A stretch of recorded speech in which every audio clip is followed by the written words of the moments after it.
প্রথম পয়েন্টে আমরা শুনবো আমার নবী দেখতে কেমন ছিলেন। বিশ্বনবী ঈসা ইসলাম দেখতে অনেক সুঠাম একজন মানুষ ছিলেন, শক্তিশালী একজন পুরুষ ছিলেন, অসাধারণ একজন পার্সোনালিটি ছিলেন, ঠিক কিনা? উনি এত শক্তিশালী ছিলেন, বিশ্বনবী বলতেন আমার ডান হাতের ভেতরে আল্লাহ জান্নাতের 40 জনের শক্তি ঢুকিয়ে দিয়েছে। উনি মক্কার সবচেয়ে বড় কুস্তিগির রুকানাকে ধরে মাটিতে 3 বার আছাড় মেরেছেন। শক্তি বেশি না কম? সুবহানাল্লাহ পড়বেন না? যৌবনকে ধরে রাখতে হবে, ঠিক কিনা?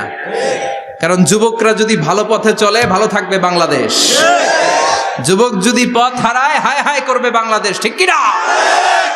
যুবকদের মধ্যে আছে প্রাণ ঢালা শক্তি আর উচ্ছ্বাস, তাদের গায়ের রক্ত গরম, তারা চাইলে অনেক কিছু করতে পারে। এই যে কিছুদিন আগে কোটা বিরোধী আন্দোলন হলো, নিরাপদ সড়ক চাই আন্দোলন হয়েছে না? আমি অবাক হয়েছে, আমি মালয়েশিয়াতে ছিলাম, ছোট্ট ছোট্ট ছেলে মেয়েরা কেমন করে রাস্তায় চলতে হয় দুঃখজনক হলেও সত্যি আমাদের পুলিশ পোশাকি বাহিনী করে দেখাইতে পারে নাই। ছোট্ট ছোট্ট শিশুরা আমাদেরকে লজ্জিত করেছে, চিৎকার করে বলেন ঠিক কিনা? কিন্তু এত সুন্দর ইনিশিয়েটিভ নেয়ার পরে আমাদের পক্ষ থেকে যে আচরণ পাওয়ার কথা ছিল এটা তারা পায় নাই। কথা বলেন। কিছুদিন আগে নোয়াখালী বিজ্ঞান ও প্রযুক্তি বিশ্ববিদ্যালয়ে আমি দেখে অবাক, সেখানকার যুবকরা ইনিশিয়েটিভ নিয়েছে যে হাজার হাজার ছেলে মেয়েরা ভর্তি পরীক্ষা দিতে আসবে, এদেরকে আমরা ফ্রিতে খাওয়াবো, ফ্রিতে থাকতে দেব। নোয়াখালী করে গালি দিয়েন না, আগে আগে মতো করে দেখান। অসাধারণ কাজ করেছে, গোটা বিশ্ব দেখেছে, ঠিক কিনা? কুমিল্লার সন্তানরাও পারে, চট্টগ্রামের ছেলেরাও পারে, বরিশালের ছেলেরাও পারে। যুবকদেরকে শুধু এক হতে দেয়া দরকার। যুবকরা যদি এক হতে পারে তাহলে সমাজে আর কোনো অন্যায় অনাচার থাকতে পারে না। বিশ্বনবী যখন যুবক একটা সংগঠন করেছিলেন, নাম হালাফুল ফুদুল। হালাফুল ফুদুল করেছিলেন, ওনার বয়সের 15-20 বছরের সবাইকে এক প্ল্যাটফর্মে নিয়ে এসেছেন, হাতে হাত রেখে শপথ করেছেন, দে টুক অ্যান ওথ, কোনো টেন্ডারবাজি চলবে না, চাঁদাবাজি চলবে না, মাস্তানি চলবে না, ইফটিজিং চলবে না, মেয়েদের ওন্না ধরে টানাটানি চলবে না, খাদ্যে ভেজাল চলবে না, ওজনে কম চলবে না, অন্যায়গুলো সমাজ থেকে দূর করে দিতে হবে। চিৎকার করে বলেন ঠিক কিনা? এজন্য যুবকরা যদি ইসলাম মানে ভালো থাকবে বাংলাদেশ, যুবকরা যদি কোরআন মানে নিরাপদে থাকবে আমার লাল সবুজের পতাকা। এজন্য যুবকদেরকে সংঘবদ্ধ হতে হবে, যুবকদের জন্য ইসলাম প্র্যাকটিস করার সুযোগ আমাদের জন্য বাড়াইতে হবে। এজন্য যুবক ভাইয়েরা অলওয়েজ কিপ ফিট, এক্সারসাইজ করবা, খেলাধুলা করবা, জিমনেশিয়ামে যাবা, কারণ আল মুমিন আল কবি খায়রুম মিনাল মুমিন আদ দাঈফ। বিশ্বনবী বলেছেন শক্তিশালী মুমিন দুর্বল মুমিনের চাইতে আল্লাহর কাছে অনেক বেশি প্রিয়। সুবহানাল্লাহ। কারণ আমরা যারা দুর্বল, জিহাদের ময়দানে আমরা এক দৌড় দিয়া বেহুশ, ঠিক কিনা? এই যে 71 সালে পাক হানাদার বাহিনীদের সাথে যুদ্ধ করছে কি বুড়া মানুষেরা? না, আমার দামাল ছেলেরা, যুবক ভাইয়েরা। বিশ্বনবী সাল্লাল্লাহু আলাইহি ওয়াসাল্লাম অলওয়েজ ফিট থাকতেন। ওয়া কানা কাফফুহু আলিয়ানু মিনাদ দিবাজ। বিশ্বনবীর হাত, এই হাতের তালু রেশমের কাপড়ের চেয়ে বেশি সফট ছিল। সুবহানাল্লাহ। Softer than silk, softer than silk, সিল্কের চাইতে বেশি সফট। সিল্কের কাপড় চিনেন না? জর্জেটের কাপড় ধরতে কোমল লাগে, মোলায়েম লাগে। বিশ্বনবীর হাতের তালু এর চাইতে মোলায়েম। এই জন্য এই মোলায়েম হাত যদি কেউ মুসাফা করার সুযোগ পাইতো, কেউ আর হাত ছাড়তে চাইতো না। আর বিশ্বনবীর অভ্যাস ছিলেন, বিশ্বনবী কারোর সাথে মুসাফা করলে যার সাথে মুসাফা করেছেন উনি হাত টেনে না নিলে বিশ্বনবী ওনার হাত টেনে নিতেন না। আল্লাহু আকবার পড়বেন না? কি অসাধারণ ব্যক্তিত্ব ছিল, হাতের তালু ছিল softer than silk. وكان ربعة من القوم ليس بالطويل ولا بالقصير. বিশ্বনবী দেখতে একজন মাঝারি গড়নের লোক ছিলেন, খুব লম্বাও না খুব খাটোও না। খুব বেশি লম্বাদেরকে ভাল লাগে? কথা বলেন। তাকাইতে গেলে টুপি পরে যাওয়ার সম্ভাবনা আছে। খুব খাটো যারা, এদেরকেও কিন্তু দেখতে অতটা ভাল লাগে না। বিশ্বনবী ছিলেন ব্যালেন্সড, মাঝারি ধরনের, লাইসা বিত-তাবিল ওয়ালা বিল কাসির। কিভাবে আল্লাহ চুজ করেছেন ওনার পেয়ারা হাবিবকে, পড়েন সুবহানাল্লাহ। ওয়া কানা আযহারাল লাউন, ফর্সা রঙের মানুষ ছিলেন, ব্রাইট কালার। কি কালার? Bright colour. সিভি যারা লিখেন কারিকুলাম ভিটা, ওইখানে স্কিন কালার লিখতে হয়। আপনি কি ফর্সা না কালো? কালো হলে ব্ল্যাক কালার, ফর্সা হলে ব্রাইট কালার।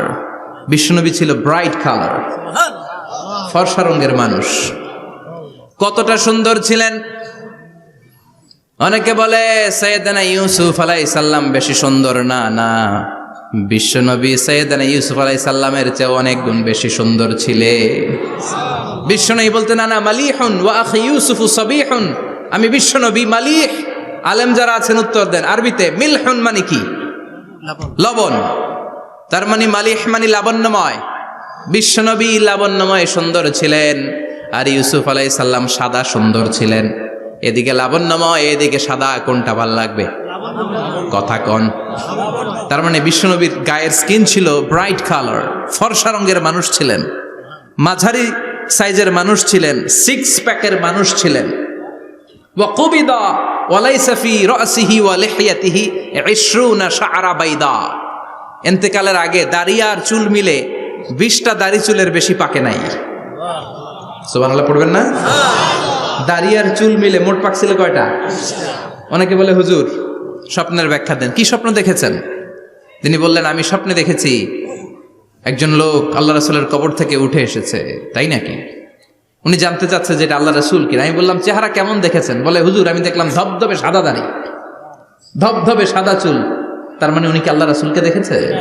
না, আল্লাহ রাসূলের ধবধবে সাদা চুল ছিল না, ধবধবে সাদা দাড়ি ছিল না।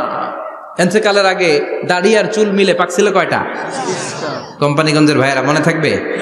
দাড়ি আর চুল মিলে পেকেছিল কয়টা? কেমন করে পাকবে? উনি তো জাইতুনের তেল মালিশ করতেন। সুবহানাল্লাহ। এজন্য আল্লাহ কসম করে বললেন ওয়াত্তিনি ওয়াজ-জাইতুনি ওয়া তুরি সিনিন ওয়া হাদাল বালাদিল আমিন। তিন ফলের কসম, জাইতুনের কসম। এই তিন জাইতুন যারা খাবে তাদের দাড়ি চুল সহজে পাকবে না। জাইতুন চিনেন? Olive oil.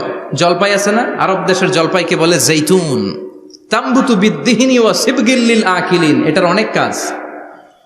এটা খাওয়া যায়, মালিশ করা যায়, আবার এই জাইতুনের ডাল ভেঙে মেসওয়াকও করা যায়। বলেন ঠিক কিনা? বিশ্বনবী বলতেন নি'মা সিওয়াকিয়া জাইতুন, জাইতুনের ডালের মেসওয়াক কতই না চমৎকার মেসওয়াক। ফাইন্নাহা সিওয়াকি ওয়া সিওয়াকুল আম্বিয়া মিন ক্বাবলি, কেননা জাইতুনের ডাল আমার মেসওয়াক, আর আমার আগে যত নবী দুনিয়া এসেছে সব নবীরা জাইতুনের ডাল দিয়ে মেসওয়াক করেছে। সুবহানাল্লাহ। এই জাইতুনের তেল আপনারা বাজারে পাবেন। অলিভ অয়েল বলে জিজ্ঞেস করলে দিয়ে দিবে। কি অয়েল? এটা দাড়িতে মাখলে দাড়ি পাকে না, দেরিতে পাকে। চামড়ায় লাগালে ম্যাসেজ করলে চামড়ার ভাঁজগুলো পড়বে না, আপনার স্কিন সুন্দর থাকবে। বিশ্বনবী এটা মাখতেন। এজন্য দাড়ি আর চুল তেমন একটা পাকে নাই। আওয়াজ করে পড়তে হবে আল্লাহু আকবার, আল্লাহু আকবার। তুলুশ শাআর ইলা শাহমাতাইল উযুন।